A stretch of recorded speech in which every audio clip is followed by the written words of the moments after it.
হয়েছে। ইতিমধ্যে হাসিনা হটাও আন্দোলনে সারা বাংলাদেশে চার প্রচারণায় প্রকল্পিত হয়েছে।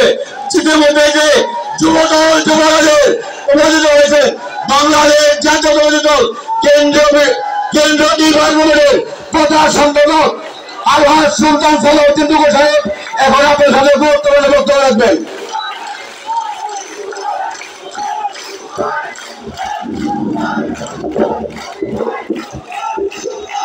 বিসমিল্লাহির রহমানির রহিম। আজকে গণতান্ত্রিক আন্দোলন করতে গিয়ে ফ্যাসিস্ট সরকারের গুলির শিকার হয়ে রাজপথে যিনি জীবন দিয়েছেন ছাত্রদল নেতা ইমন, তার সাহায্যের জন্য আমাদের প্রিয় নেত্রী দেশনেত্রী বেগম খালেদা জিয়া এবং বিএনপির ভারপ্রাপ্ত চেয়ারম্যান যার নেতৃত্বে এই গণতান্ত্রিক আন্দোলন হয়েছে, সেই দেশনায়ক তারেক রহমানের নির্দেশনায় ইমনের পরিবারকে সহযোগিতা করার জন্য আমরা এখানে এসেছি। আমাদের সাথে যিনি মেহমান হয়ে এই ইমনের পরিবারের খোঁজ খবর নিতে এই গ্রামে যিনি পদদলিত দিয়েছেন, আমি মনে করব আমাদের সকলের প্রিয় নেতৃত্ব, বিএনপির স্থায়ী কমিটির অন্যতম সদস্য, যিনি দীর্ঘ 61টি দিন আয়না ঘরে যাকে বন্দী করে রেখেছিল, জীবন মৃত্যুর সন্ধিক্ষণে দাঁড়িয়েছিলেন, যিনি দীর্ঘদিন ভারতে নির্বাসনে ছিলেন, সেই আমাদের প্রিয় নেতা বীর চট্টোপাধ্যায়ের কৃতি সন্তান সাবেক মন্ত্রী জননেতা আলহাজ সালাউদ্দিন আহমেদ আমাদের মাঝে প্রধান অতিথি হিসেবে উপস্থিত হয়েছে। আমরা সকলে করতালি দিয়ে তাকে অভিনন্দন জানাচ্ছি, শুভেচ্ছা জানাচ্ছি। প্রিয় ভাইরা, উপস্থিত জাতীয় নেতৃবৃন্দ, এইখানে ওবায়দুল হক নাসির, হাসানুজ্জামিল শাহিন সভাপতি জেলা বিএনপি এবং অ্যাডভোকেট ফরাদ ইকবাল সাধারণ সম্পাদক, সাবেক ছাত্রনেতা মাহমুদুল হক শানু, সাবেক সদস্য সচিব জেলা বিএনপি খন্দকার রাশেদুল আলম রাশেদ এবং দুর্জয় হক শুভ সহ আমাদের মেয়র সাহেব জাহাঙ্গীর আলম রুবেল সহ উপস্থিত নেতৃবৃন্দ। এখানে অনেকেই বক্তৃতা দেওয়ার কথা ছিল, অনেকেই বক্তৃতা দিতে পারে নাই। আমরা সকাল থেকে কিন্তু প্রোগ্রাম শুরু করেছি। ভুয়াপুরে একটি মিটিং হয়েছে, ওইখানে একজন এই আন্দোলনে শাহাদত বরণ করেছেন পলাশ তালুকদার। তার জানাজা, তার কবর জিয়ারত করে তার মা এবং তার সন্তানদের সাথে সাক্ষাৎ করে এরপরে মিটিং করে এখানে আমরা নলিন মিটিং করছি। প্রিয় ভাইরা, আজকে বলতে চাই, এই ভুয়াপুর গোপালপুরের মা মাটি মানুষের সন্তান সাবেক উপমন্ত্রী আব্দুল সালাম পিন্টু দীর্ঘদিন ধরে কারাগারে রয়েছে। এই এলাকার মানুষের কিন্তু একটি দাবি আছে। আজকের জনসভায় যদি আব্দুল সালাম পিন্টু উপস্থিত থাকতো তাহলে এই এলাকার জনগণ সবচেয়ে বেশি খুশি হতো, নাকি? অতি তাড়াতাড়ি আল্লাহর রহমতে এইভাবেই ইনশাল্লাহ আপনাদের মাঝে আব্দুল সালাম পিন্টু ইনশাল্লাহ মুক্ত হয়ে এই আপনাদের সামনে কথা বলবে ইনশাল্লাহ। প্রিয় ভাইরা, আমি বেশি কথা বলবো না, এরপরে আমাদের প্রধান অতিথি বক্তব্য রাখবেন। আমি তো সবসময় আপনাদের মাঝে বক্তব্য রাখি এবং আপনাদের সাথে সাক্ষাৎ হয়, কিন্তু এই সরকারের নির্যাতন নিপীড়নের কারণে অনেকদিন পরে আপনাদের মাঝে বক্তব্য দেওয়ার সুযোগ হয়েছে আমার, নাকি? কারণ কি, এখন কিন্তু আমরা অনেক স্বস্তিতে মিটিং করছি। এর আগে মিটিং করতে গেলে পুলিশের বাধা, হামলা, এই আওয়ামী ফ্যাসিস্ট সরকারের গুন্ডা বাহিনীর দ্বারা নির্যাতনের শিকার হতে হয়েছে, আমাদের হতে হয়েছে না? আপনারা কিন্তু অনেকেই অনেক কষ্ট করেছেন, বিএনপির অনেকেই বক্তৃতায় বলেছেন। এই রাখো, এই রাখ, অনেকেই এই 17 বছর কিন্তু নির্যাতন নিপীড়ন ভোগ করেছেন, অনেক গুম করেছেন। এম ইলিয়াস আলী গুম হয়েছে, ছাত্রদলের সাবেক সাধারণ সম্পাদক। অসংখ্য মানুষ কিন্তু শহীদ হয়েছে। একদিনে কিন্তু এই বিজয় অর্জন হয় নাই, ফ্যাসিস্টের পতন হয় নাই। দেশনেত্রী বেগম খালেদা জিয়া দীর্ঘকাল আন্দোলন করেছেন এবং দীর্ঘদিন দেশনেত্রী বেগম খালেদা জিয়া বিনা অপরাধে তিনি সাজা ভোগ করেছেন। গ্রেপ্তার অবস্থায় চিকিৎসা, বিনা চিকিৎসায় তিনি কিন্তু জেল খেটেছেন না? কিন্তু দেশনেত্রী বেগম খালেদা জিয়া এই সরকারের কাছে মাথা নত করে নাই, আপোষ করে নাই। আমাদের নেতা ভারপ্রাপ্ত চেয়ারম্যান দেশনায়ক তারেক রহমান বিদেশে রয়েছেন, তার বিরুদ্ধে অনেক মামলা দিয়েছেন, কিন্তু তিনিও কিন্তু এই সরকারের কাছে আপোষ করে নাই। করেছেন? দেশনায়ক তারেক রহমানের মামলায় একজন বিচারক খালাস দিয়েছিল, সেই বিচারক কিন্তু দেশে থাকতে পারে নাই। পারছে? তারা এই বিচার ব্যবস্থাকে ধ্বংস করে দিয়েছে। প্রধান বিচারপতি একটি রায় দিয়েছিল, অবজারভেশন দিয়েছিল, তাকেও কিন্তু বন্দুকের নল দেখিয়ে দেশটাকে বাধ্য করেছে। বিচার ব্যবস্থা পুরোপুরি ধ্বংস করেছে। এটা Majid court, high court, supreme court না, বাংলাদেশের মানুষ বলতো মজিদ কোর্টের বিচার হচ্ছে, নাকি পাতানো বিচার করা হতো। আমাদের বিরুদ্ধে হাজার হাজার মামলা দেওয়া হয়েছে। প্রিয় ভাইরা, আপনারা কিন্তু সকলেই কষ্ট করেছেন। এই যে কষ্টের ফল আজকে যদি কেউ নষ্ট করতে চায়, সেটি কি নষ্ট হতে দিতে পারি আমরা?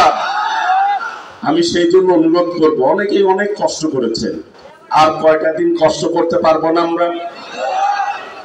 আওয়ামী লীগ অনেক নির্যাতন সহ্য করেছেন আপনারা। আমি ভুয়াপুরের মিটিং এ বলেছি, বিএনপির প্রত্যেকটি নেতা কর্মী এই 17 বছর নির্যাতন নিপীড়ন কষ্ট করে জেল জুলুম খেটে একটি নেতা কর্মী কিন্তু বিএনপি ছেড়ে যায় নাই। বিএনপির প্রত্যেকটি নেতা কর্মী আগুনে পুড়ে যেভাবে স্বর্ণ খাঁটি হয়, লোহা পুড়ে যেভাবে কঠিন শক্তিশালী হয়, বিএনপির প্রত্যেকটি নেতা কর্মী স্বর্ণের মতো খাঁটি এবং ইস্পাতের মতো কঠিন হয়েছেন আপনারা। কাজেই যারা দুর্দিনে ছিল, দয়া করে তাদেরকে আপনারা, স্থানীয় নেতা যারা আছেন, দয়া করে ভুলে যাবেন না। আপনারা রাজপথে ছিলেন, কষ্ট করেছেন। বিশেষ করে আমি প্রধান অতিথির দৃষ্টি আকর্ষণ করতে চাই, টাঙ্গাইল জেলার মধ্যে সবচেয়ে বেশি নির্যাতন ভোগ করেছে, সবচেয়ে বেশি আন্দোলন সংগ্রাম করেছে এই গোপালপুর নেতা কর্মীরা, নেতা কর্মীরা সবচেয়ে বেশি মামলার শিকার হয়েছে এই গোপালপুরের নেতা কর্মীরা। সেই জন্য আপনাদের আবেগটা একটু বেশি, কষ্টটা একটু বেশি। সেই কষ্ট ভুলে গিয়ে যেই জন্য সংগ্রাম করেছে দেশনেত্রী বেগম খালেদা জিয়া, যে গণতন্ত্রের জন্য শহীদ রাষ্ট্রপতি জিয়াউর রহমান স্বাধীনতার ঘোষণা দিয়ে যুদ্ধ করে দেশ স্বাধীন করেছে, বাকশাল থেকে বহুদলীয় গণতন্ত্র দিয়েছেন দেশনেত্রী বেগম খালেদা জিয়া। 9 বছর আন্দোলন করে, এরশাদের বিরুদ্ধে আন্দোলন করে দেশে গণতন্ত্র প্রতিষ্ঠা করেছিলেন, ভোটের অধিকার প্রতিষ্ঠা করেছিলেন। সেই ভোট এই খুনি হাসিনা অধিকার কেড়ে নিয়েছিল। বিগত দিনে কেউ ভোট দিতে পেরেছিলেন? এই মাঠে যারা উপস্থিত হয়েছেন, ওই যে মা বোনেরা এখানে রয়েছেন, দাঁড়িয়ে বক্তব্য শুনছেন, কেউ কি ভোট দিতে পেরেছেন? কেউ ভোট দিতে পারে নাই। দিনের ভোট রাতেই নিয়ে তারা সরকার গঠন করেছে। সেই জন্য সবাই বলতো নিশি রাতের ভোট ডাকাত সরকার। এই যে এটাও কিন্তু একটা ভোট কেন্দ্র, ভোট কেন্দ্রে কিন্তু মানুষ থাকতো না, কুত্তা থাকতো। সেই জন্য বলতো কুত্তা মার্কা নির্বাচন করছে খুনি হাসিনা, নাকি? সেই ভোটের অধিকার প্রতিষ্ঠার জন্য দীর্ঘকাল সংগ্রাম করেছিলেন আপনারা, দেশনেত্রী বেগম খালেদা জিয়া, দেশনায়ক তারেক রহমান। আমাদের প্রাথমিক বিজয় অর্জন হয়েছে, চূড়ান্ত বিজয় তখন অর্জন হবে যখন একটি সুষ্ঠু নির্বাচনের মধ্য দিয়ে দেশনায়ক তারেক রহমানের নেতৃত্বে সরকার গঠন করতে পারবো, তখনই চূড়ান্ত বিজয় হবে। সেই চূড়ান্ত বিজয় অর্জন না হওয়া পর্যন্ত আমরা সকলেই মাঠে থাকবো না। কাজেই এই বিজয়কে নস্যাৎ করার জন্য অনেকেই কিন্তু পায়তারা করছে। এই পতিত ফ্যাসিস্ট সরকার দেখেন না, গতকাল গ্রাম পুলিশ, আনসার পুলিশ দিয়ে সচিবালয় ঘেরাও করতে গিয়েছিল। আসলে ওইখানে পুলিশ কয়জন গেছে? ওই পতিত আওয়ামী লীগ, যুবলীগের ক্যাডাররা গেছিল। ছাত্র জনতার ধাওয়া খেয়ে তারা পালিয়ে যেতে বাধ্য হয়েছে। ওবায়দুল কাদেররা বড় বড় করে কথা বলতো না যে কি ফখরুল ইসলাম আলমগীরের বাড়িতে যায় উঠবে, বলছিল না? বলে যে তারা নাকি পালায় না। শেখ হাসিনা বড় বড় গলায় কথা বলতো, তারা বলে পালায় না। এখন কিন্তু তাদেরকে খুঁজেই পাওয়া যায় না। পাওয়া যায়? কাজেই প্রিয় ভাইরা, ছাত্র জনতার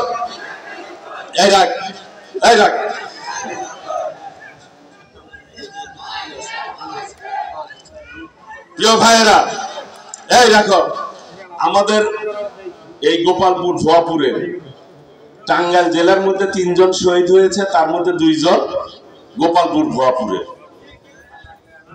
গত আলমনগরের একজন ছাত্র আন্দোলন করতে গিয়ে এখন পর্যন্ত কিন্তু তাকে খুঁজে পাওয়া যাচ্ছে না। তার নাম হচ্ছে হৃদয়। তাকে কিন্তু এখনো খুঁজে পাওয়া যায় নাই। কোথায় আছে তাও আমরা জানি না। প্রিয় ভাইরা, এই শত শহীদের রক্তে মধ্য দিয়ে এই বিজয় অর্জন হয়েছে। এই দেখো, সেই বিজয় কোনোভাবেই যাতে অনুপ্রবেশকারীরা নস্যাৎ না করতে পারে সেই ব্যাপারে সতর্ক থাকতে হবে আমাদের সকলকেই।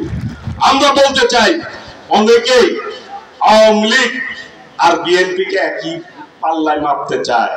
আমি বলতে চাই তাদের উদ্দেশ্যে, বিএনপি নেতা শহীদ রাষ্ট্রপতি জিয়াউর রহমান আমাদের নেতা, তিনি স্বাধীনতার ঘোষণা দিয়ে যুদ্ধ করে দেশের মানুষকে গণতন্ত্র দিয়েছেন। আমাদের নেত্রী দেশনেত্রী বেগম খালেদা জিয়া 9 বছর আন্দোলন করে দেশের মানুষকে গণতন্ত্র দিয়েছে। বিএনপি আর আওয়ামী লীগ এক হতে পারে না। শেখ মুজিব বাকশাল কায়েম করেছিল, শেখ হাসিনা ভোটের অধিকার হরণ করে ফ্যাসিবাদ কায়েম করেছে বাংলাদেশে।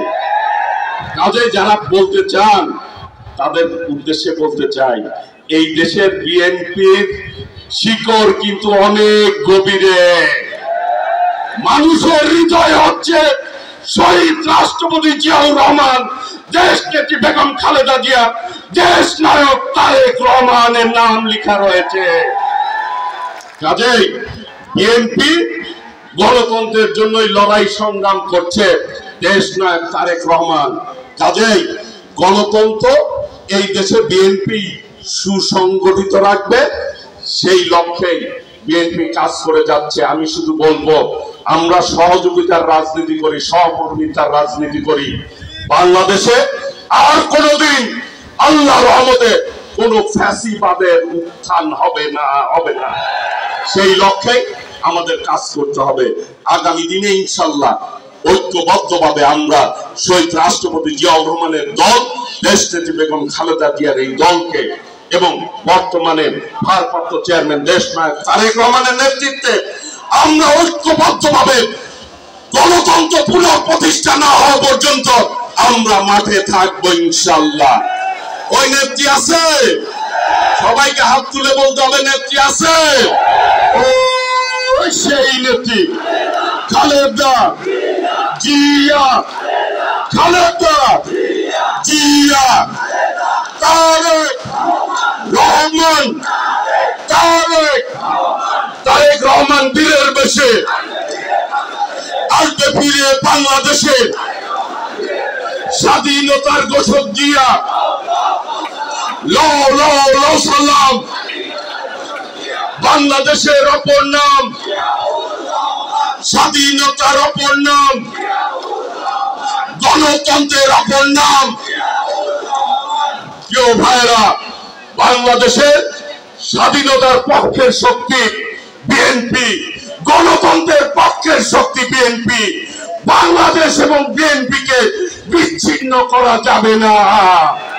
কাজেই আগামী দিনে সকলকে ঐক্যবদ্ধভাবে নতুন বাংলাদেশ গড়ার প্রত্যয় ব্যক্ত করে ঐক্যবদ্ধভাবে আগামী দিনে এই এলাকার মা মাটি মানুষের নেতা আব্দুল সালাম পিন্টুর মুক্তি দাবি করে আমি আমার বক্তব্য শেষ করছি। মুক্তি মুক্তি মুক্তি চাই, সালাম পিন্টুর মুক্তি চাই, মুক্তি মুক্তি মুক্তি চাই। প্রিয় ভাইরা, প্রধান অতিথি উপস্থিতিতে বলতে চাই, এ পর্যায়ে আনুষ্ঠানিকভাবে প্রধান অতিথিকে ইমনের পরিবারকে আমরা প্রতিশ্রুতি দিয়েছিলাম যে তার পাশে আমরা থাকব। আমাদেরকে নির্দেশ দিয়েছেন দেশনায়ক তারেক রহমান। উনি এই পরিবার, ওর মা, আপনারা ভালো করে জানেন এলাকাবাসী, ওর মা মানুষের বাসায় কাজ করে তার সন্তানদের লেখাপড়া করিয়েছে, একজনকে হাফেজ বানিয়েছেন। তারা দাবি করেছিল আমার কাছে যে একটি ইজি বাইক যদি দেওয়া হয় তাহলে পরিবারটি চলবে, এবং দেশনায়ক তারেক রহমানকে উপস্থাপন করার পরে উনি সাক্ষাৎ সেই ইজি বাইকটি তিনি কিনে দিয়েছেন দেশনায়ক তারেক রহমান। এই পাশে ইজি বাইকটা আছে। আমি আনুষ্ঠানিকভাবে প্রধান অতিথিকে সুজন যাও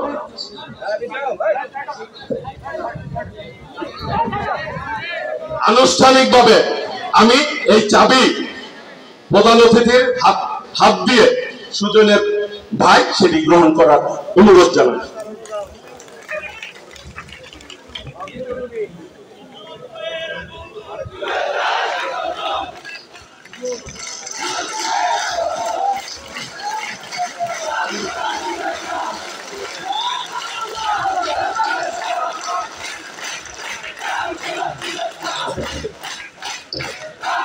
প্রিয় ভাইরা, দেশনায়ক তারেক রহমান বলেছেন এই সুজনের মোহাম্মদ শহীদ ইমনের পরিবারের সদস্যদের সম্পূর্ণ দায়িত্ব বিএনপি ভারপ্রাপ্ত চেয়ারম্যান দেশনায়ক তারেক রহমান গ্রহণ করেছেন। আমি সেই জন্য তাকে অভিনন্দন জানাই এবং প্রশাসনের কাছে অনুরোধ করছি। আমি জানাজাতেও বলেছি, ইমনের নামে তার স্মৃতিকে ধরে রাখার জন্য বাংলা এই গোপালপুর ভুয়াপুরের মূল যে সড়কটি রয়েছে শহীদ ইমন সড়ক হিসাবে আমরা ঘোষণা করতে চাই। প্রধান অতিথি সেই ব্যাপারে উনি যোগাযোগ মন্ত্রীর দায়িত্বে ছিলেন, ইনশাআল্লাহ উনি সেই ব্যবস্থা করে দিবেন। এই পর্যায়ে বক্তব্য রাখার আহ্বান জানাচ্ছি আমাদের স্থায়ী কমিটির অন্যতম সদস্য সাবেক মন্ত্রী বীর চট্টলার কৃতি সন্তান, 61টি দিন যিনি আয়না ঘরে ছিলেন এবং 9 বছর যিনি ভারতে নির্বাসনে ছিলেন, সেই আমাদের প্রিয় নেতা স্থায়ী কমিটির অন্যতম সদস্য জননেতা সালাউদ্দিন আহমেদ এই পর্যায়ে বক্তব্য রাখবেন। সকলকে ধন্যবাদ।